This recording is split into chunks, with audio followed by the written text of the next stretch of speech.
Halo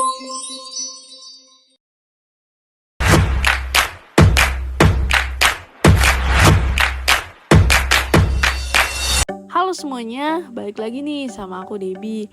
Aku merupakan mahasiswi Fakultas Ekonomi dan Bisnis Universitas Swadaya Gunung Jati Cirebon. Pada video kali ini, aku akan membahas materi pembelajaran berbasis kompetensi. Tujuan video ini dibuat agar dapat menambah pengetahuan, sehingga kalian dapat memahami tentang pembelajaran berbasis kompetensi. Jadi, buat teman-teman yang masih kuliah, atau kalian yang masih sekolah dan penasaran tentang apa sih pembelajaran berbasis kompetensi itu, yuk tonton videonya sampai habis ya. Tujuan pendidikan dan pelatihan adalah kompetensi yang diharapkan dicapai peserta setelah menyelesaikan proses diklat. Kompetensi berbentuk kinerja atau unjuk kerja yang baik dalam bidang kehidupan atau pekerjaan.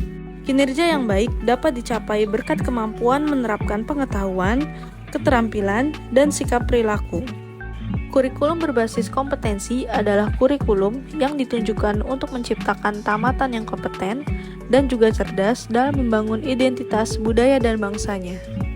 Kompetensi yang dikembangkan berupa keterampilan dan keahlian bertahan hidup dalam perubahan, pertentangan, ketidakmenentuan, ketidakpastian, dan kerumitan dalam kehidupan.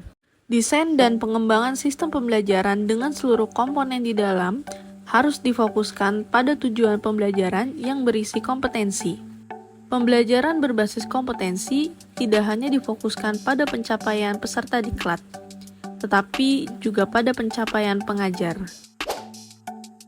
Pihak pertama adalah pihak yang paling berkepentingan dalam hasil pembelajaran di masa depan.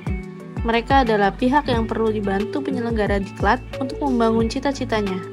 Pihak kedua adalah penyelenggara diklat. Di dalamnya termasuk pengajar dan pengelola satuan pendidikan.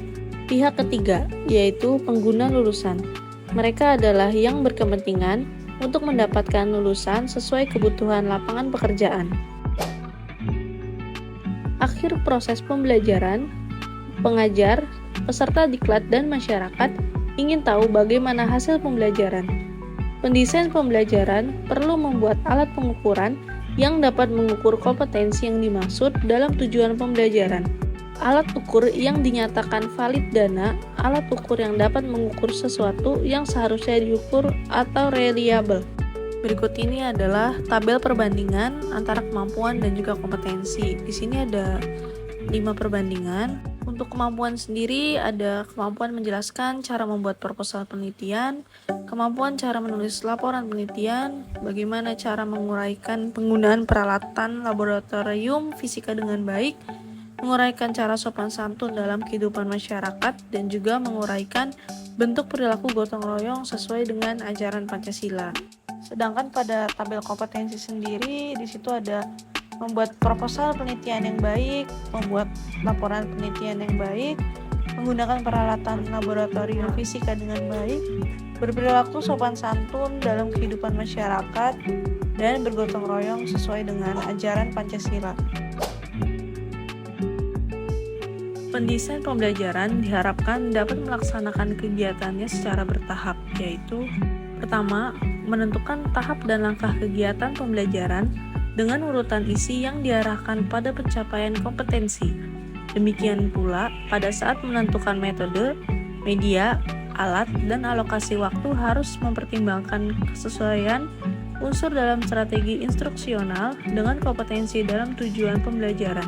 Kedua, pengajar melaksanakan rencana strategi pembelajaran yang telah disusun dengan memasukkan upaya pemberian motivasi sepanjang proses pembelajaran, agar peserta didik memfokuskan perhatiannya pada seluruh pembelajaran. Upaya pemberian motivasi berupa pemberian pujian, penguatan, pemberian latihan relevan, dan menanamkan keyakinan kepada peserta didik bahwa ia secara bertahap akan berhasil mencapai kompetensi yang ada pada tujuan pembelajaran.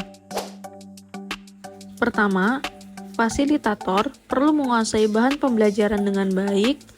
Dengan penguasaan bahan pembelajaran, ia akan mampu tampil meyakinkan pada saat mempresentasikan isi bahan atau saat menjawab pertanyaan peserta didik. Kedua, fasilitator perlu terampil merancang dan melaksanakan strategi pembelajaran, meliputi tahapan pembelajaran runtut saat menyajikan isi pembelajaran, menggunakan berbagai metode, media dan alat, mengelola waktu secara efisien, motivasi penguatan dan penghargaan sepanjang proses pembelajaran. Ketiga, fasilitator perlu mampu menggunakan sumber belajar yang tersedia di perpustakaan, peralatan laboratorium, ruang pembelajaran, dan mampu menciptakan sendiri sumber pembelajaran lain jika sumber belajar ideal tidak tersedia. Keempat, fasilitator mampu merancang dan menggunakan alat pengukuran yang baik sesuai kompetensi dalam tujuan pembelajaran. Alat pengukuran yang baik dilihat dari validitas, reliabilitas, dan kepraktisan penggunaannya. Kelima, fasilitator mampu memperoleh dukungan tenaga kependidikan dan pengelola satuan pendidikan di tempat kerja. Dukungan tenaga kependidikan berupa penyediaan ruang pembelajaran dan peralatan yang tersedia dari pimpinan satuan pendidikan mendapat keleluasaan, berkreasi, dan berinovasi dalam melaksanakan pembelajaran. Makasih buat kalian yang udah nonton, semoga videonya bisa bermanfaat. Ditunggu ya buat video selanjutnya.